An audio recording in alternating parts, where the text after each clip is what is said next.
여러분 성경을 보면 대조적인 비교 인물상들이 나옵니다. 대조적인 비교하는 비교 인물상이 나오는데 하나님은 그러한 인물상, 대조적인 비교 인물상들을 통하여 교훈을 주십니다. 깨달음을 주시는 거죠. 대표적으로 보면 교만한 자가 있으면 상대적으로 겸손한 자가 있어요. 또 반대로 순종하는 자가 있으면 역행하여 불순종하는 자도 있어요.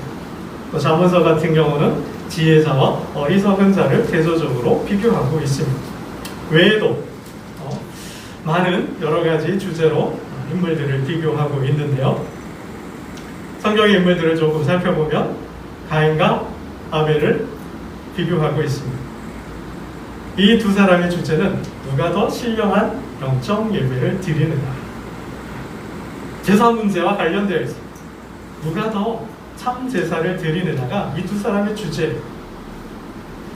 그 위에 보면 이스마엘과 이삭이 등장합니다. 이스마엘과 이삭은 누가 약속의 자녀인가가 주제예요. 누가 약속의 자녀인가?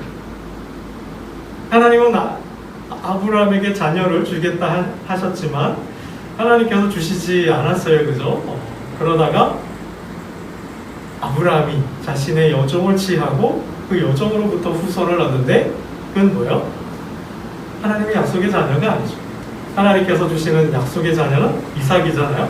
그러니까 하나님의 약속은 하나님이 이루시는 거지 사람이 인간의 방법으로 이루는 것이 아니다. 그러니까 누가 참 약속의 자녀인가를 말씀하고 있습니다. 조금 더 나아가서 보면 에서와 야곱이 등장합니다. 에서와 야곱은 누가 축복을 받는가, 어떤 사람이 축복을 받는가 하는 주제입니다. 누가 축복을 받아요? 하나님의 약속을 사모하고 하나님의 약속을 믿고 축복을 사모하는 자가 복을 받는다는 거죠. 에서는 어떻습니까? 자신의 장자권, 장자에게 주어진 축복권을 소홀히 병홀히 여기죠. 팥죽 한 그릇 팔아버려요. 이 두 사람의 이야기를 통해서 누가 약속을 믿고 축복을 받을 것인가 한 주제를 담고 있습니다. 조금 더 멀리 내려가서 역사적으로 사울과 다윗을 보면 누가 메시아 왕국을 이룰 것인가, 누가 메시아 왕국을 이룰 것인가. 하나님께서 두 사람에게 국가 경영권을 주셨어요. 한 사람은 결국 왕권을, 그 나라를 잃어버리고 한 사람은 하나님의 영원한 언약을 맺고 메시아 왕국을 이루게 됩니다. 중심에는 뭐가 있어요? 충성과 불충이 있죠. 순종과 불순종이 있어요. 누가 메시아 왕국을 이룰 것인가가 주제입니다. 이제 역사를 뛰어넘어서 신약 시대로 와서 좀 보면 베드로와 가룟 유다를 우리 비교해 볼 수 있습니다. 베드로와 가룟 유다를 통해서는 누가 참 제자가 될 것인가, 누가 참 제자인가, 누가 참 신실한 제자인가가 주제입니다. 베드로는 성공한 제자로 초대교회 수장이 되죠. 반면에 가룟 유다는 실패한 제자로 버림받은 모습을 보게 됩니다. 여러분, 부자 간원과 삭개오가 누가복음에 등장하는데 이 두 사람을 통해서는 누가 구원을 얻을 것인가, 누가 영생을 얻을 것인가 하는 주제로 우리가 접근해 볼 수 있습니다. 누가 구원받은 자의 삶을 사는가, 구원받은 자의 삶이 무엇인가를 하나님은 이 두 사람, 부자 간원과 삭개오를 통해 말씀해 주고 있습니다. 이렇게 외에도 많은 인물들을 통하여 우리는 다양한 성경의 주제, 하나님의 교훈을 얻을 수 있습니다. 이렇게 대조적인 비교 인물상들을 통해 우리는 하나님의 교훈을 얻습니다. 그렇다면 오늘 본문은 두 사람을 비교하고 있어요. 한 사람은 바나바요, 또 한 사람은 아나니아입니다. 이 두 사람을 통해서 우리가 하나님께서 말씀하시는 메시지, 교훈은 누가 교회의 건축자가 될 것인가입니다. 어떤 사람이 교회를 세우는 사람인가를 말씀하고 있습니다. 여러분, 누구예요? 바나바죠. 바나바는 교회의 건축자, 교회를 건축하는 사람, 교회를 세우는 사람. 반면에 아나니아는 교회를 파괴하는 자의 모습으로 등장합니다. 여러분, 바나바가 오늘 본문을 통해 볼 때 바나바는 어떤 행위를 합니까? 우리 37절 말씀을 한번 보겠습니다. 본문 4장 37절입니다. 함께 봅니다. 시작. 그가 같이 있음에 바라 그 값을 가지고 사도들의 발 앞에 두니라. 당시 예루살렘 교회에 가난한 자들이 많았던 모양입니다. 그 가난한 자들을 위하여 성령을 통해 은혜를 받고 그리스도를 통해 은혜를 받은 자들이 그들을 돕기 위하여 자신의 재산을 처분하고 팔아서 그들을 도와주었어요. 이게 당시 초대 그 예루살렘 교회의 분위기, 상황이었습니다. 이러한 분위기에 편승하여서 바나바는 은혜를 받고 자신이 가지고 있던 땅을 팔아서 사도들에게 갖다 준 거죠. 여러분, 꼭 뭐 헌물을 하고 오해하면 좀 착각하면 안 되는데요. 뭐 헌금 많이 하고 뭐 헌물을 하고 뭐 하는 것이 교회를 꼭 세우는 것인가? 물론 그러한 방법도 있지만 그렇지 않은 방법도 많다라는 거죠. 여러분, 그거 꼭 아셔야 돼요. 오해하시면 안 돼요. 여러분, 우리가 사도행전을 통해서 교회 역사를 볼 때 바나바는 자신의 재산을 교회에 드렸을 뿐만 아니라 뭐도해요? 그는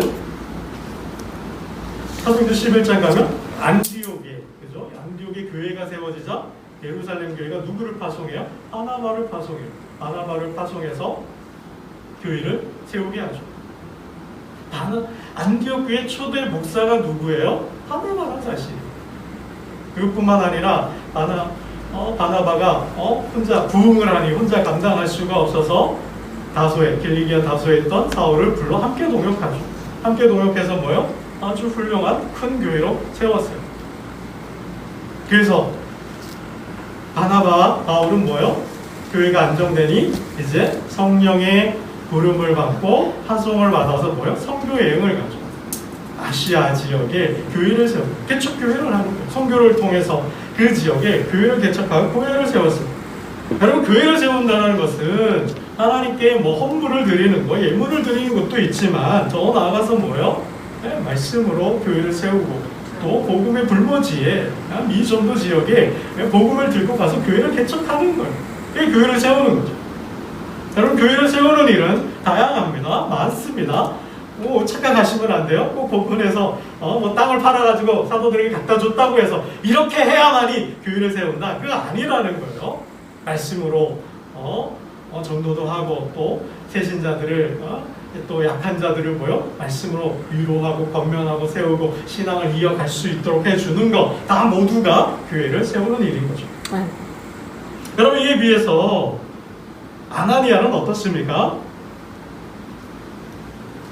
우리 3절 말씀을 한번 보겠습니다. 5장 3절입니다. 참 대조적이에요. 5장 3절 함께 봅니다. 시작. 베드로가 이르되 아나니아야 어찌하여 사탄이 내 마음에 가득하여 내가 성령을 속이고 땅과 권력을 감추었느냐. 이에 비해서 아나니아는 어때요? 물론 자신의 땅을 처분을 하고 그 판값을 드렸는데 다 드리지 않고 일부만 드렸다라는 거예요. 여기에 대해서 베드로 사도의 반응은 어떻습니까? 성령을 속였다라는 거예요. 내 마음에 사탄이 가득하였다라는 거죠. 이 속인 거. 베드로 나 자신을 속였다기보다도 누구를 속인 거예요? 성령을 속인 거, 하나님을 속였다라는 거예요. 거짓말했다라는 거죠. 베드로는 여기에 주목하고 있다라는 거예요. 이 아나니아의 모습을 통해서 베드로는 어쩌면 자신의 주님 살아계실 때 제자로 주님을 책망했던 적이 있어요. 예수님께서 예루살렘에 올라가시겠다 했을 때 예루살렘에서 당할 일을 말씀하시죠. 무슨 말씀이십니까? 안 됩니다. 못 갑니다. 그런 일은 있어서도 안 됩니다. 했던 자신의 모습이 떠올랐는지도 모르겠어요. 십자가에 못 박혀 돌아가시기 전 제자들은 어땠습니까? 권력을 추구했어요. 권력을 탐하는 자들이었어요. 그때 주님으로부터 책망을 받잖아요. 너는 나를 넘어지게 하는 자.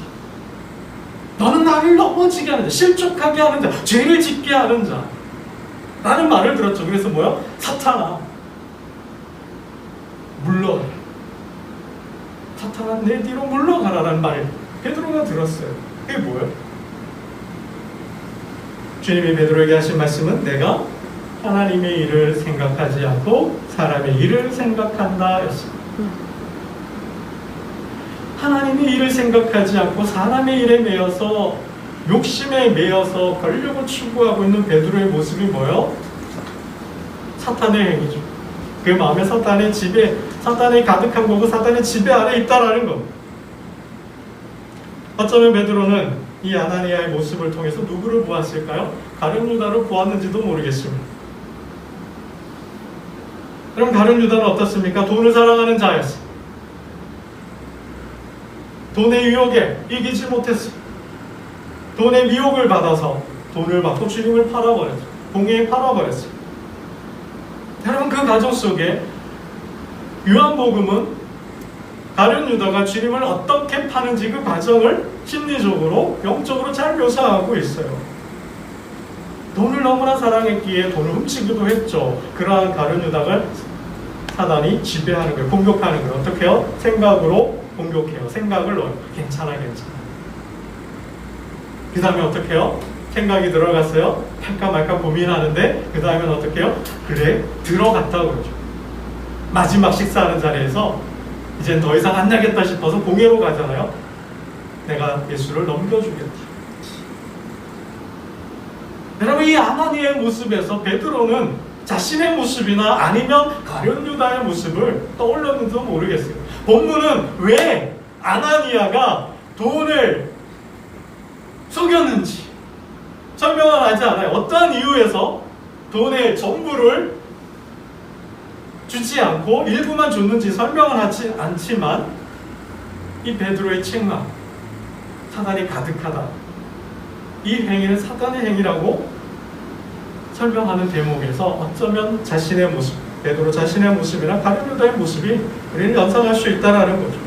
권력을 추구하는 모습이거나 아니면 돈을 사랑하는 모습.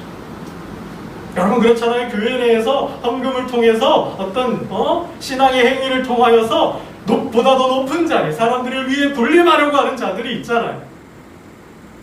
또 어떤 자들은 그 예물을 통하여서 헌금을 통하여서 이익을 챙기려고 하는 자들도 있잖아요.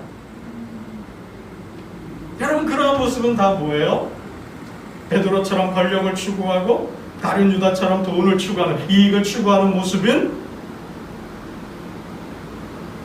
반교회적인 모습이라는 거죠. 사단의 행위라는 거죠. 좀 심하게 말씀을 드리면 적그리스도적인 행위라는 것입니다. 공통점은 뭡니까? 하나님의 일을 생각하지 않고, 하나님의 교회를 생각하지 않고, 하나님 나라를 생각하지 않고 오히려 인간의 일, 사적인 일, 자신의 욕망을 앞세우는 것, 그게 바로 사단의 행위라는 사실입니다.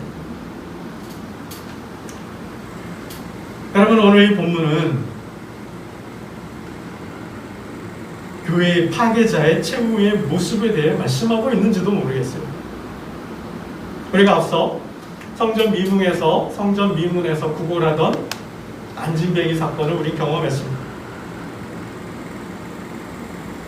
그 사건은 종말의 역사를 성취하는 사건이라 말씀드렸어요. 마지막 때 뭐야? 하나님은 만물을 회복하실 것이라 그랬어요. 온전하지 못했던 것, 완전하지 못했던 것, 부족했던 것, 그 모든 것을 회복하는 거죠. 완성하는 거죠. 그게 마지막 종말이에요. 그 역사가 그리스도의 몸된 교회 안에서 일어났다라는 거죠.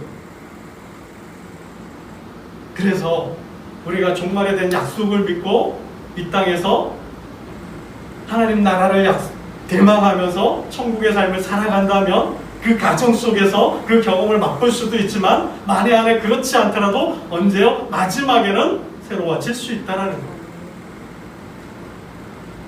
그럼 마찬가지인 것 같아요.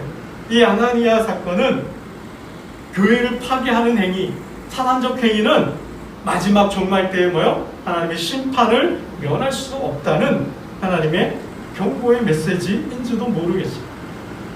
결국 마지막에 하나님의 심판대 앞에서 영원한 형벌을 받는 자들은 누구예요? 교회를 파괴하는 자, 사단과 농주하면서 사단과 종노릇하면서 교회를 파괴하는 행위는, 교회의 질서를, 영적 질서를 어지럽히는 행위는 마지막에 이렇게 하나님의 심판을 받는다는 종말의 선지적 사건일지도 모른다라는 것입니다.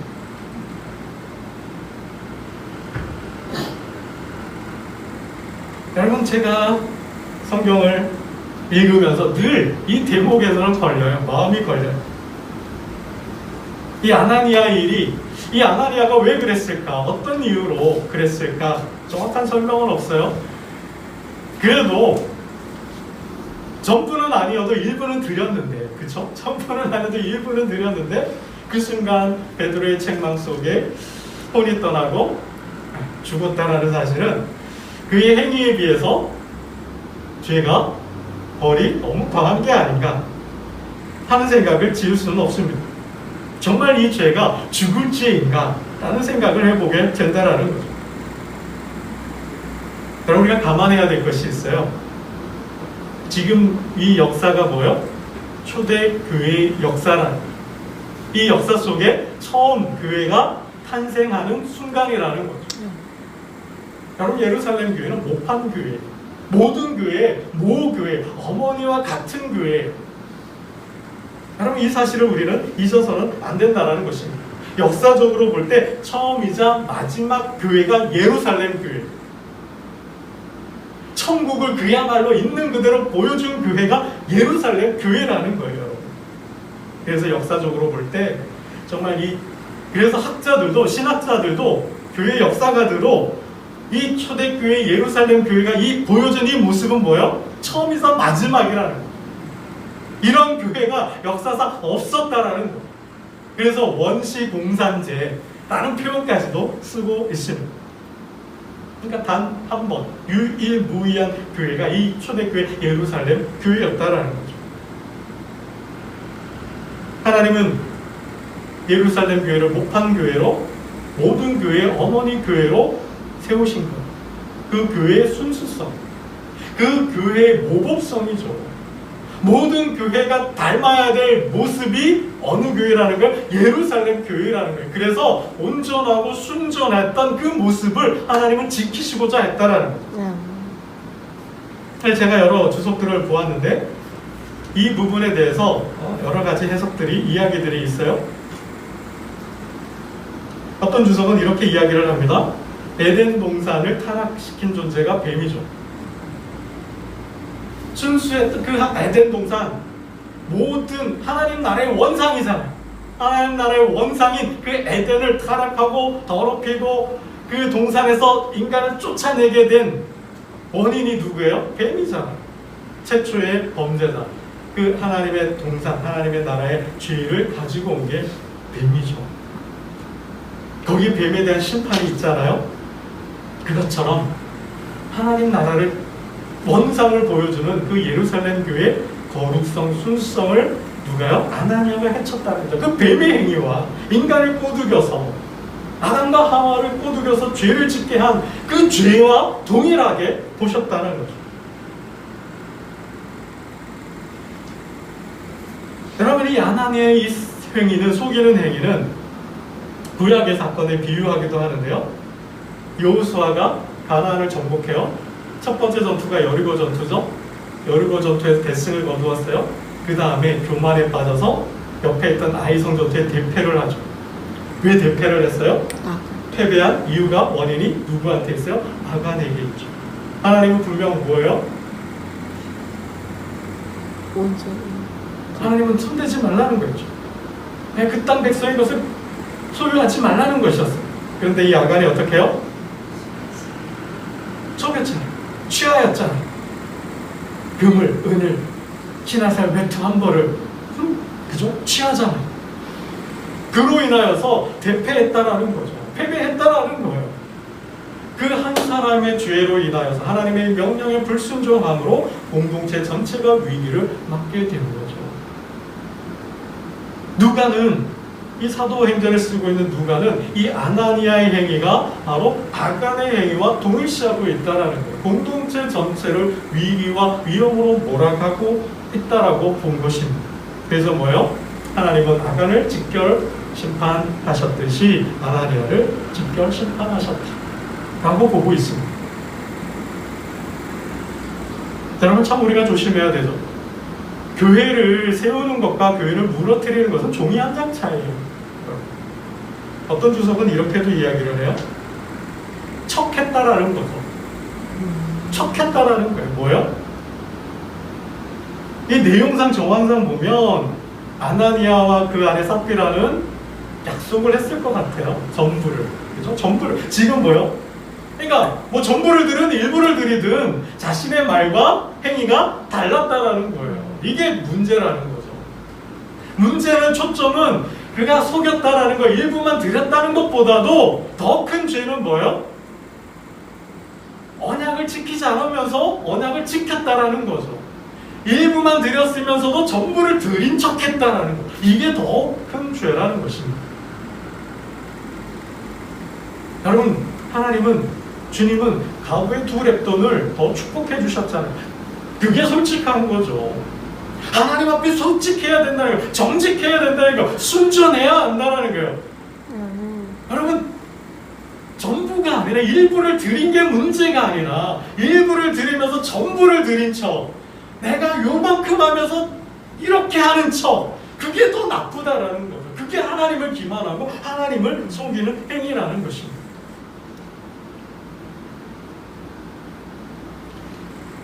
여러분, 말씀을 맺겠습니다. 오늘 이 하나니아의 사건은 바나바를 통하여서 하나님은 교회를 세우는 자의 모습과 교회를 파괴하는 자의 모습을 말씀해 주셨어요. 교훈하고 있어요. 교회를 세우는 일과 교회를 파괴하는 일은 별 차이가 없죠. 똑같이 드려요.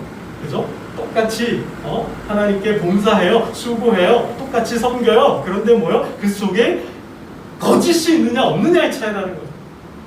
순전한 마음이 있느냐 없느냐의 차이라는 거예요. 하는 척하는 사람과 진심으로 하는 사람이 다르다는 거죠. 하나님은 그것을 말씀하고 계신다는 거예요. 여러분, 우리는 기억해야 합니다. 서두에도 말씀드렸던 것처럼 하나님은 대조적인 비교의 인물상을 통하여 교훈하고 말씀하신다는 거예요. 우리는 하나님 앞에서 어떠한 사람으로 기억될 것인지, 우리는 교회의 역사에, 우리는 이 작은 소명교회의 역사에 믿음의 후배들이, 우리의 후손들이 나를, 지금의 이 교회를 어떻게 볼 것인지, 어떻게 나를, 이 교회를 기억할 것인지 우리는 마음에 유념해야 합니다. 초대교회는 이후에 오고 올 모든 교회의 모델이자 수원지와 같은 교회였어요. 그 교회의 순수성을 지키기 위하여 하나님은 비록 거하지만 아나니아의 생명을 거두어 가셨습니다. 엄벌로 1벌 10개, 1벌 100개를 하셨는데 우리가 세운 이 교회가 역사에 남는 교회가 되고 정말 우리의 후손들이 지금 저와 여러분의 이 이름을 기억하며 신앙의 모범을 따르면서 귀감을 본받으면서 그 역사를 이어가게 하기 위하여서는 하나님 앞에, 성도들 앞에 순전한 마음, 정직한 마음, 순전한, 거짓이 없는, 속임이 없는 그러한 깨끗한 마음으로 서로 교제하고 교회를 세워간다면 하나님은 그 교회를, 이 교회를, 여러분을 축복하시고 역사의 교회로 만드실 줄로 믿습니다. 기도드리겠습니다. 하나님 아버지, 바나바와 아나니아를 통하여 누가 교회를 세우는지 말씀해 주셨습니다. 교회를 세우는 일은 예배를 드리고 은혜에 감사하여 감사의 제물을 드리고 또 받은 은혜에 감사하여 은혜를 갚는 행위임을 말씀해 주셨습니다.